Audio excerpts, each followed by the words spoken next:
Welcome to If I'm Honest. On today's episode, we are talking about recovery again. I I'm a little sick of this conversation. I ain't gonna hold you. I thought we had a good conversation so far. We talked about recovery, defining what it is and the steps that happen in the process of repair and reconciliation or rebuilding the trust that was lost in the harm. And then we talked about sometimes recovery that needs to happen because we have a belief about ourselves, which could be the issue, or we have a hope of who we want to be or an idea of who we are, and that is being challenged, right? And how that process of recovery can happen and it's a more long-term and linear process. But we haven't talked about what happens when the issue that arises, the harm that was caused, how it's handled becomes conflict. And I don't want to have this conversation about conflict. Keisha is conflict averse. I try to avoid conflict at all costs. And so having a week that has been filled with conflict is very difficult for me. And I want to talk about what to do when recovery is a singular process. So, in other words, the person that you are seeking to recover with because of the harm that was caused, maybe because it's harm that I caused, right? Sometimes I'm the harmer, and I will talk about that. But sometimes you are bringing the harm that was caused to you to the other person, and they don't respond well to that. And what do you do when you're in this process and you're the only one who needs to recover for the benefit of how you work and live and move moving forward? So come on in the room. Let's talk about it. All right. So first I want to say that I am not living a life to create content for this podcast. The reason I started this podcast is because I was having all of these kind of rough experiences. And some of them were racist, and some of them were just interpersonal conflicts. Some of them were, fill in the blank. We are human in this space. And I think there's a lot about this anti-racist, anti-oppression journey that is in our living. It is in our everyday existence. And we have to kind of improve those things in order to be effective at this. And so I don't want you guys to be scared of having interactions with me and hoping that I'm looking for content. I hope that my experience in every situation that I go to is podcast content free, right? I would really like to not have to talk about this, especially not when it's conflict. I hate conflict. I really do. And I think I've said that already, but I'm going to keep saying it. I hate conflict. And in some of these situations, I'm responsible for the conflict and I am responsible for the breakdown in communication. I like to take ownership for what is mine. And I also am a believer in conversation. I'm a believer in recovery and repair. I'm a believer in trying to reconcile and rebuild relationships from where the breakdown happened. I believe in that. I live that, right? And so I am not on this podcast spewing to you a bunch of garbage that I don't believe in. I do. I absolutely do believe in that. And so I had a conflict this week that did not, it just crashed and burned, right? Like it didn't go well. And it would be disingenuous for me to have a conversation about recovery and not talk about recovery when it can't happen because we can't agree or we have conflicting conversation styles. And so I really do hope that we can exist in a content free zone. And that's just not real. And that's not real for me, right? It's not real for me. And so I want to make sure that if I'm honest, has integrity. And if I'm honest, the podcaster, Keisha, lives in a space where she's wanting to have the entire conversation and not just the ones that make her look good. All right. So let's have a conversation about what happened this week. So this week, I worked at a virtual on call. I do it weekly.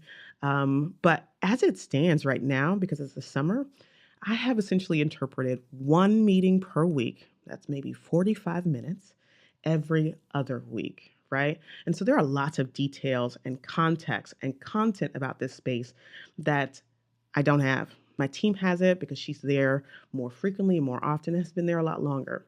And so because I don't have this context and this content, I need to be fed, right? There are lots of details I'm just going to miss in the voicing. It's just a fact, right? And That's partially because of my receptive skills and I need to improve that skill. But it's also partially just because I'm not there. I'm also physically not in the space. So there's a lot of distance between me and the context in which I'm working that I need support. And so, in this space on this day, my team saw that I was struggling and I was missing some of those details. She came up on the screen, she came down, she came up again, and then she just took it. Right. And normally, like, I'm open process. I don't mind if you just take it, but I did prefer to be fed. And so I'm actively in the process of interpreting. Right. And she takes it. And when I take it back, right, I'm thinking about how this particular "let me take it" felt to me. It did not feel good to me, right? I didn't like how that process happened for me, right? And so in the middle of interpreting, I probably should have waited. I probably should have waited. But in the middle of interpreting, I send her a message and I say, "Feed me, don't take it." And her response to me was, normally, yes, that's exactly what I would do. But in this case, I took it for the sake of the message. And my response to her, right, still actively interpreting, or it's a pause, right? There's a pause that happens in the conversation. I say very curtly, I stand by my request, right? And she didn't respond well to that. I think she takes over, and you can kind of see on the screen that she is not responding well to this feedback. And so once the meeting is over, I ask her if she wants to talk about it, right? Because like I see that you didn't respond well to my feedback, and I don't necessarily think that this is a space where I need to repair, right? But I do want to try and soothe and make it a more comfortable situation because we're colleagues, right? We're working together. And the message also matters, but our relationship is equally important. Like, you can't shit on your team for the sake of the message, right? Because now the dynamic between us is off and the message is going to suffer as a result of that.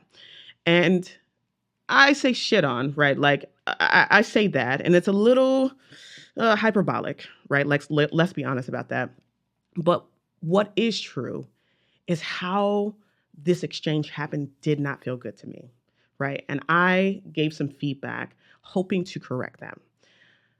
So when I opened the door for conversation, I expected that she was going to be responsive to the conversation, right? That's what I hoped. It's what I really need in a conversation where I am bringing to you something that's probably a difficult conversation and it's uncomfortable for both of us. I'm expecting her to say, "I understand your perspective. I see how that could have come across to you and how that might have felt to you. I get it. Um, I'm sorry. How can we do this better for next time?" That's what I was expecting, right? Like, I went into that situation thinking that she thinks like me, right? She thinks like me. And really what happened was she was offended. And how I presented the content of my message and what I was seeing and what my experience was, she interpreted as a character assassination. Phew. And I'm looking like, how the hell did you get that from what I said? Right? Like, how? So now we're in a full blown conflict, and she's triggered. And one of my huge, huge triggers in my life is feeling misunderstood. I have a long history of trauma around being misunderstood and not being seen and not being heard. And so now I'm triggered, right? And now we aren't communicating in a way that it was effective. And here's the first thing I'll say that I did incorrectly in this space, right? Is I brought a kind of grievance to her. So if we go back to the process of recovery and repair, we start with the conflict. And I don't necessarily think it's always a conflict. Sometimes I think what it is a conversation that can lead to a deeper connection because there's a misunderstanding that happened. It was not intentional. And now we can go about building a deeper connection because we agree that we should repair it, right? But sometimes when the issue isn't received well, it becomes conflict. And if the person who is on the receiving end of the grievance disagrees with you or doesn't appreciate your delivery or gets defensive for whatever reason, now it's a conflict and it has to be addressed differently. Or there's a complete breakdown and now you don't work together anymore. There are lots and lots of scenarios. And that's why I want to talk about this, because we didn't talk about that. Like, we talked about recovery on the side of, like, me getting defensive, right? Like, me getting defensive when somebody says, "Hey, Keisha, you did this thing, and you shouldn't have done that thing," right? Like, you shouldn't have done that thing. That thing is perceived as unprofessional. Don't do that shit again. Right. So now we have a delivery issue and we have a content issue, and I'm being defensive and I'm not thinking about what's important because now my lid is flipped and I've lost my shit, and I am not actively still engaged in the process of making sure that I recover, that I take ownership for what is mine, that I seek the counsel of repair, right? Like, I'm outside of that process. And so that's what we talked about. So I know what to do when I'm defensive, but I don't know what to do when the person I have brought the issue to is offended and they're defensive, right? And so I tried to skip the step of just the initial, like, "Hey, I see that my feedback to you was not received well. And this is what I'm seeing, and this is my experience, and I'd like to fix this." We haven't talked about what happens when that's the thing that now she's offended.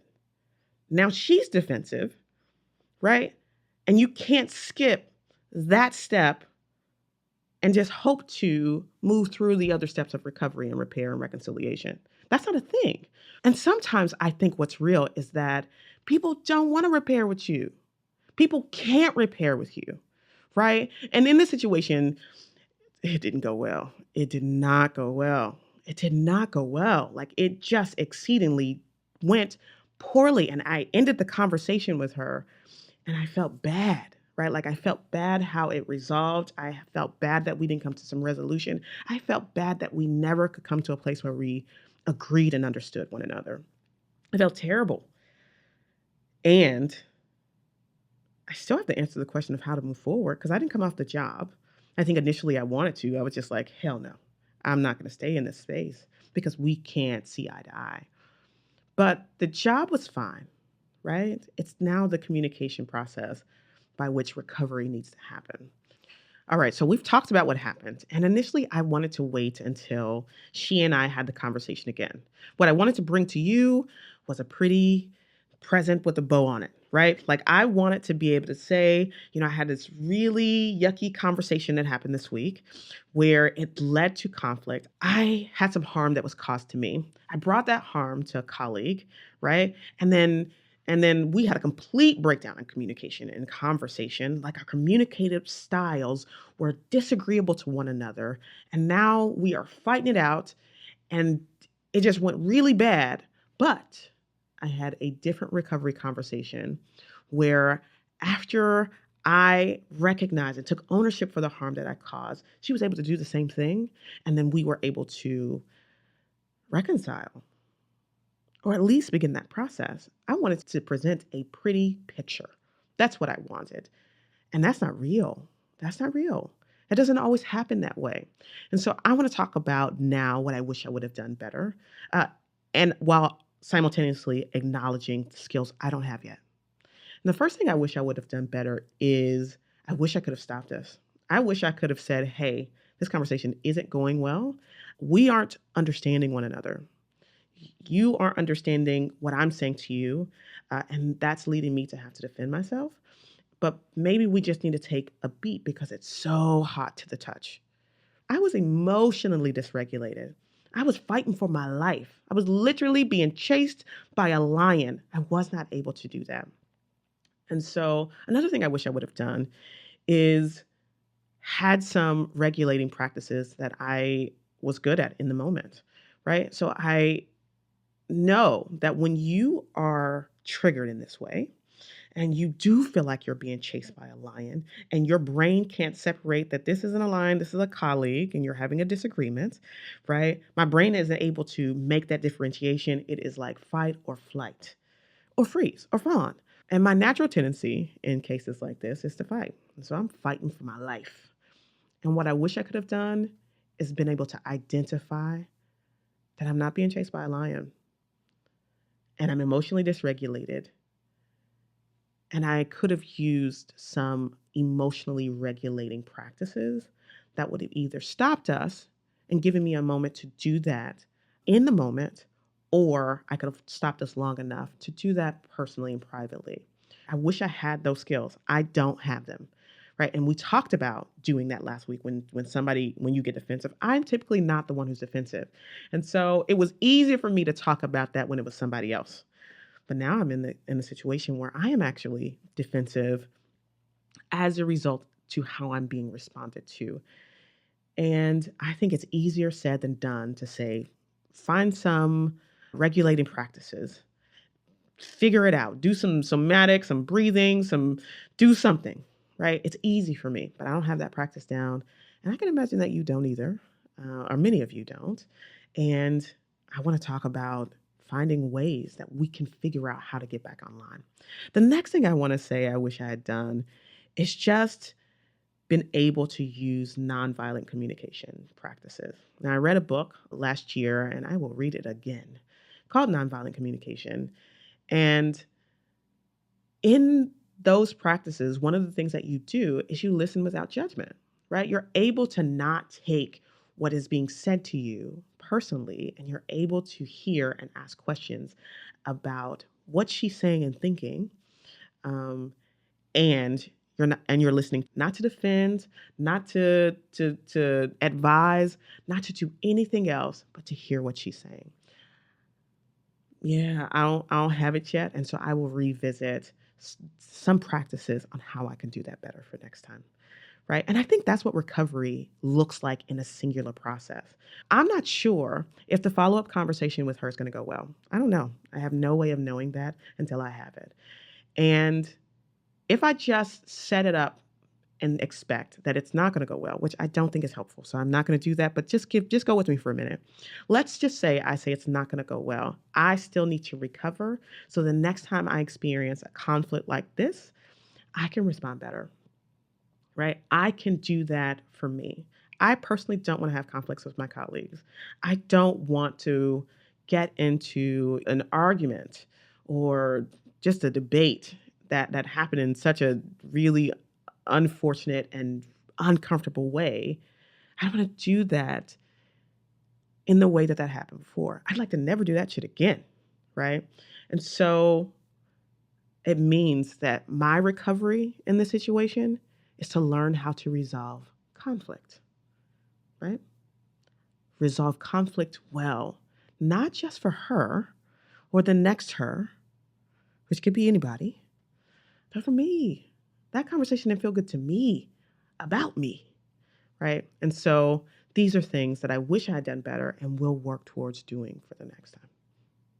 Now, before I move on to the next scenario that happened in my actual lived life, I want to talk about what does a recovery conversation look like? The follow-up conversation I'd like to have with my colleague. What does it look like? And the first thing I will say is I am grateful for her contribution to my healing and to this podcast, right? I appreciate a mirror being put in my face about one, the ways that I need to improve my communication style and some of my practices and habits. It's kind of like the universe said, Keisha, you're talking about recovery. Let me show you how bad you are at it, right? And so I'm grateful that we're going to have an honest conversation with you about it, but also an honest conversation with me.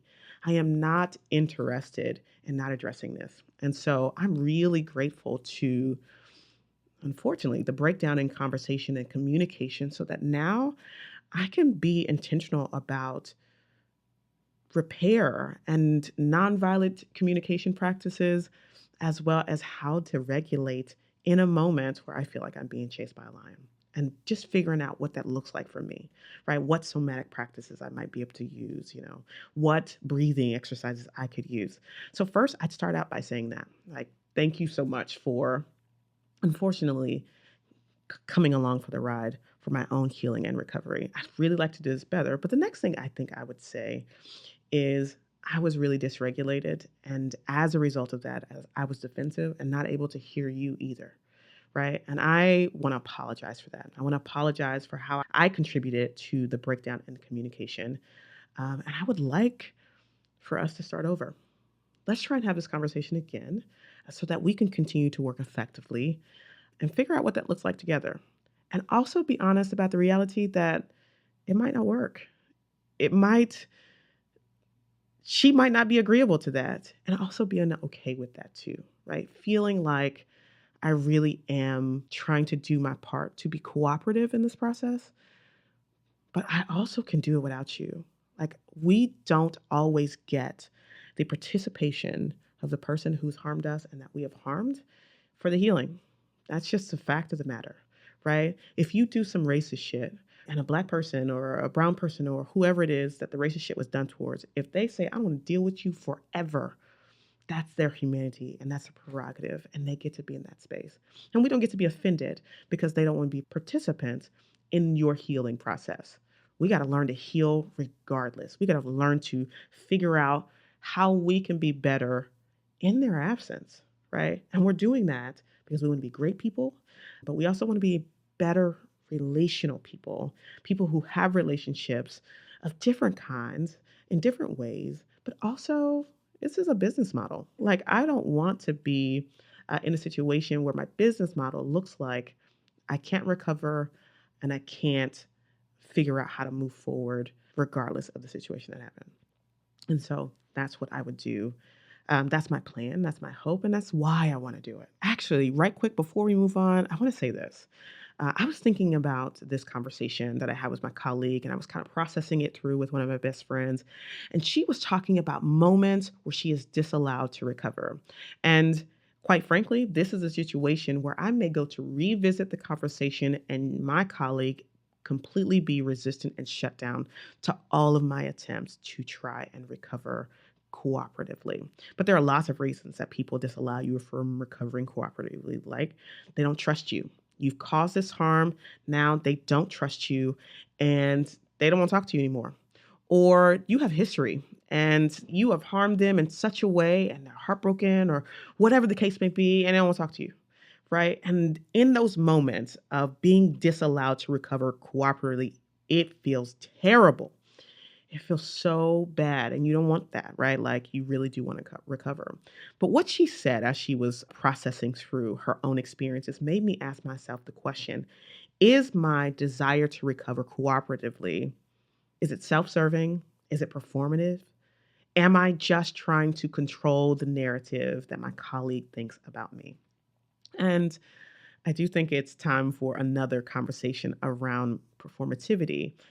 What I do want to say about that in this space is that it's the same thing that we've talked about before, is that sometimes when you're completely offline and who you are and who you want to be and who you think you are, all of that gets misaligned because this conflict has happened, because some harm has been caused, because there's a disagreement and you're not operating in the conversation at your best, right? And that person that's sitting across from you, proverbially, digitally, physically, comes to a conclusion about you that sometimes our aim at recovery is just to fix the narrative. I want you to see me as a good person. I want you to see me as a communicator. I want you to see me in the way that I see myself. And I don't like the narrative that you have developed as a result of that. That is self serving. And as a result of trying to force cooperative recovery, we just cause more harm, right? If the people that we're talking to isn't able to really receive the conversation in the way that you intended, or because you don't actually care about them, you just care about how you look, then it just causes more harm. And I don't live in that space. That is not true for me, but I think people do, right? And I think sometimes we don't know that we do. Sometimes we don't realize our intentions aren't genuine. Like, we think they are, and on the surface it feels like it, but we have to stop and interrogate our motives. And if our motive is just to correct the narrative, then we are not just trying to control the narrative, we're also trying to control the person that we are in conversation with. And like, that's not healing, right? It's not productive. But it also robs you of your own introspections and way of recovering and repairing in their absence. Right. And so I want you to think about that. I want you to always think about your motives. It is not my motive in this case. In this case, I do think it's hopeful to cooperatively recover. I do. And I want to because I want the best for the team, but I also want the best for the relationship. I really do think it would benefit me as a human to even make the attempt, but I'm also leaving space and room for it not to go the way that I want. And I am going to be okay with that. So I want you to think about that. That's just some food for thought. What is your reason for recovery? Like, check that. If you don't check that and you operate in this performative way, then sometimes the actual change that you're talking about making in your own process of recovery isn't real. It doesn't stick. And you want it to stick. You want it to be actually who you are, not who you appear to be. So, speaking about being disallowed to recover cooperatively, there are some moments where you can't. You just really can't, and you're not allowed to do that. And I want to talk about a situation that happened when I was at a conference. Now, I was at NAD a couple weeks ago, and I really do work a lot of conferences. I work large conferences, small conferences. Some of them are large and they are predominantly into English, and some of them are predominantly into ASL. Some of the teams are really big, right? There's NAD we had 52 interpreters, but some conferences are small, right? They range. There was just two of us, right? And they can kind of range in size and scale, and depending on the number of interpreters that you're working with and the number of the people that you have to interface with, you may not always come to a common ground and agree about how the things are going. All right. So I was at this large conference and I was working on a team of four, right? And in this situation, I caused the harm. A colleague and I, on this team of four, I was sitting next to one colleague, and that colleague and I, we were just kind of stressed out and trying to make light of the situation. So we were giggling and kind of chit chatting in the process of our other colleagues actively working. And I can see now how disruptive that was. I can see now how that adversely impacted the situation and also impact the access for everyone else, right? We were just doing a lot of work and there's just a lot of back and forth. But at the end of it, I felt like I made it through this job. That was very difficult. I made it through this job, and my colleague and I, that was sitting directly next to me, who is white, and that will be important in a minute. We made it through, right? And I kind of felt good, and so I packed my things, and I left. I left for the evening, and as a result, a couple of days later, I got a conversation from the coordinator, and the conversation came from the requester, right? And it was punitive in nature about this specific event. And I want to talk about basically what happened. So, what happened was in the process of us kind of laughing and talking and our mics picking up the sound, and obviously we really didn't know the impact that we were having on the situation.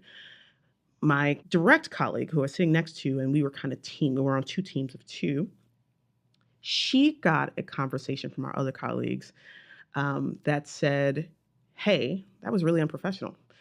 It was really disruptive to listen to you laugh and chit chat during this job. And it was really unprofessional, and don't do that shit again, essentially, right? And so that was a conversation that my direct colleague was able to have with our other colleagues. But for whatever reason, the conversation didn't come to me directly. I cannot tell you why it didn't come to me directly, but it was given to the coordinator, and the coordinator went to the requester, and it just became this big jumble of a mess. But when I got to the conversation, it was punitive in nature. And I'm not being hyperbolic, right? The feedback I got from the coordinator was that I was unprofessional and on thin ice because of the appearance of professionalism. Not because of the work that I put in, but because of the appearance of professionalism and some kind of pattern that had been noticed. And so I had this conversation. I was open, I was receptive, and I kind of talked through this with the coordinator, and I thought it was done. But what happened as a result of that is I seek to repair, and I wanted to take ownership from the colleague. I felt like I also got in trouble because I wasn't in the right headspace, and I feel like I dragged her into kind of me trying to regulate my emotions during this job. And so when I talked to her, what I found was there was some discrepancy within how the situation was handled. So my colleague, my direct colleague, who's white, she got the conversation from our colleagues, the other two interpreters who were on the team, whereas I got the conversation via the requester from the coordinator. right? And so you can kind of see that how differently that's been handled. And because we can't just take race off of it, the Black interpreter is being treated a lot differently than my white colleague. My white colleague was talked to by our colleagues and it was done. But now I'm having this kind of punitive conversation instead of having a collegial conversation that says, hey, that wasn't cool. Knock that shit out, right?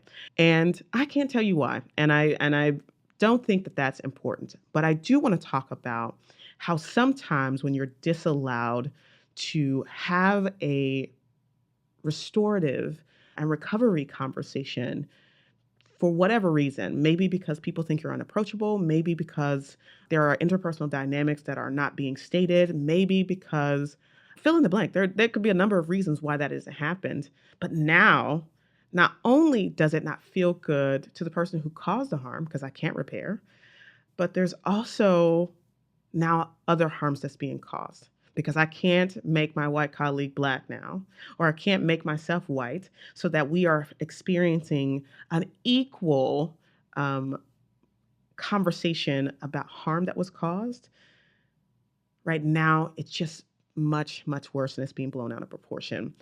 And there's a lot I could say about that situation, but I don't think that that is really important. I think what's important is this inability to have a restorative conversation. And I know you know colleagues who have, instead of talking to their colleague, right, talking to the person that has caused the harm, going over their head and talking to the agency or the supervisor or the requester or whatever, you can imagine that that doesn't just feel harmful, it feels vindictive, right? Even if that's not the intention of the situation.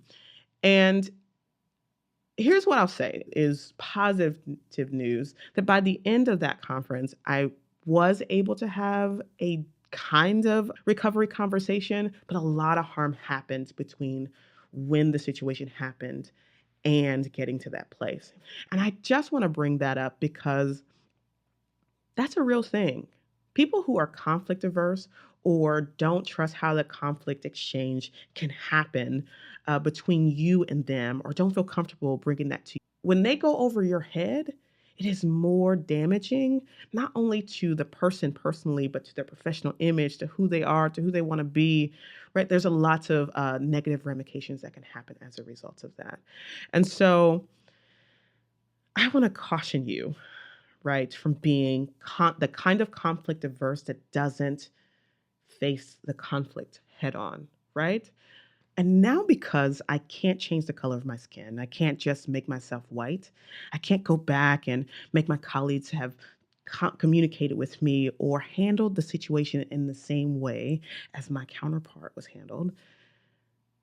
Instead, what happened was the requester came to those two interpreters. Those two interpreters took it to the coordinator. The coordinator went and sought out a meeting with the requester. The requester had a conversation. And when the coordinator got back to me, he was talking about sending me home, right? Now, because I can't change any of that, there's a huge discrepancy between how I was handled and how my white counterpart was handled. And now there's an element of racism that we can't just turn off because that wasn't the intention. It was absolutely the impact. And sometimes recovery is necessary because of the impact that we have on a situation. And I also don't think that it was really intended on blowing out of proportion in this way. I think it was probably just interpersonal dynamics and it felt more safe to have a conversation with the coordinator. It doesn't change the impact, even if the intention was this is easier for me. And so I bring that up because this is a situation where I was disallowed from the process of recovery, right? My counterpart had the conversation with our colleagues, and she was able to get up the next day and have a recovery conversation with them. She was able to take ownership and apologize and say, I'm sorry. I can see the impact that I've had on the situation. I can see how me laughing and talking was unprofessional and distracting and disruptive, and that's not who I am or who I want to be. I'll do better next time. I'm sorry. And can we move forward? She was able to have that conversation and I wasn't. And I'm actually okay with not having that conversation because sometimes we don't get to have those conversations. We don't get to determine whether or not we can recover or not, right? Cooperatively. But as a result of that, now there's some racism involved. Now there's some oppression involved. Now there's some foolishness. And the fallout is much bigger than it needed to be. But that's the impact, right? I also bring up that because I think there are many people who listen to this podcast who are conflict averse, right? There is a way that you see a colleague causing harm and you might not feel safe for whatever reason. And I'm not saying it's not valid, but you don't feel safe for whatever reason having the conversation directly with them. I think what's really important is understanding the implications and the potential impact of not having that conversation with them might be. In this case, it's racist, right? And now I am being penalized in such a way that they're threatening to send me home for the appearance of being unprofessional without even allowing me a conversation of recovery, of taking ownership for the harm that I might have caused in this situation. But like, I don't think we want that. And I think that you can look at lots and lots of situations where you didn't have the conversation directly and you had the conversation with someone else or you had the conversation over someone else's head. And that just exacerbated and further disintegrated the trust between the two of you. And now you are in a different situation. Now you can no longer work with them again. Now, to be fair, in this situation, I think we did try at the end of this situation have some kind of recovery. I think we did have a conversation, and I would work with these interpreters again. I think that's fortunate, but that's not always the reality. I got lucky that we were able to have an open and honest conversation about what happened, about the breakdown, about the fallout, right? About the fact that now this is racist, and I've been scapegoated as a member of this team who's the only one being blamed for what happened and the adverse impact to access this night. And so I want to caution you. I want to caution you from not doing this process of recovery. Let me say it differently because I feel like I'm unclear. I want to caution you from doing that. Just being conflict adverse to the point where you're not comfortable having the conversation with your colleague can and will cause further harms. And if that is not your intention, if you care about that, if you care about the breakdown, then you have to find a way to resolve the conflict, right? And recover, even if the end goal isn't reconciliation, right? Because I think it's perfectly fine to go through a situation, to have hard conversations, and to resolve to never work together again. I don't think recovery has to look like that. But sometimes it's real that you can recover. This person doesn't want you to recover with them. They don't want to recover with you. They don't got to want to recover with you. They don't care about the impact that they have on you. They don't care how you feel or the racism that happens or whatever um, thing could happen as a result of not talking to you about it. Sometimes that's just the reality. That's part of being human and not being able to control other humans or the narrative all the time. And I think part of recovery is, for me, the singular version of what I do as a response to, this scenario that happened a while ago is I got to think about how I went into the situation. Did I regulate? And I didn't. I didn't. And I was dysregulated in the situation. I was again dysregulated for other reasons, right? That I think is really important reason for trying to figure out how to regulate your emotions because sometimes we're not dysregulated because of conflict or we're not dysregulated because of the conversation that's happened. We have other things in our lives that will dysregulate us that if we regulated ourselves, if we practiced nonviolent communication, if we were cooperative and communicative, if we kind of operated in the kind of integrity that allows you to try and build trust in the process, then we can have better conversations with ourselves, right? Because I had a whole conversation Keisha needed to have with Keisha primarily before going into that assignment that I didn't have with me. And if I'd have come in a more regulated space, then I probably would have just done the job differently. I probably could have told the coordinator, hey, I don't have the capacity to do this job tonight, right? Like there are different decisions I could have made instead of kind of putting my team at risk because I wasn't in the right headspace. Right. And that's a conversation of recovery that happens with Keisha from Keisha. All of that, the beginning and the end of that process happens with me. Right. But now, because I didn't do that first before going into the assignment, now I'm contributing to harm to someone else, harm to access of other people, and harm to my team and our proper functioning and how we kind of operate our best. And I could have made different decisions. And so I want to take full responsibility for that. But I also want to keep thinking about what I could have done differently for the next time. And there has been a next time, right? Like, and I have done things differently. Um, but I still need to keep thinking about it because this sticks with me, not just because of the trauma and the scars that happen as a result of this kind of last event, and that happens in conflict in general, but also because I want to be better. I want to be a better interpreter. I want to be a better team. I want to be a better communicator. I want to be a better listener. I want to be a better human. I want to be better in my relationships. I want to be better. And I'm sharing it with you because I'm hoping you do too. And I know that this journey that I'm on, I've kind of given you a glimpse into my journey and my process and how I identified the gaps and things that I need to improve in my own humanity and the human experiences that I have with other humans.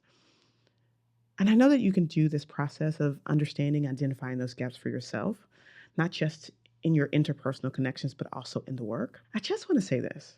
This is a journey. It is a big, big journey. It is not a sprint. It is not a 5K. It is not a marathon. It's like the ultra marathon of ultra marathons, right? It's like the Barkley Ultra Marathon that happens once a year in Tennessee and is damn near impossible to finish. This year, 2024, was the first year a woman completed it in its like 50-year history. It's damn near impossible. And they only get 60 hours to complete the race. And she finished it in like 59 hours and 59 minutes. Something crazy. And this is that for us, right?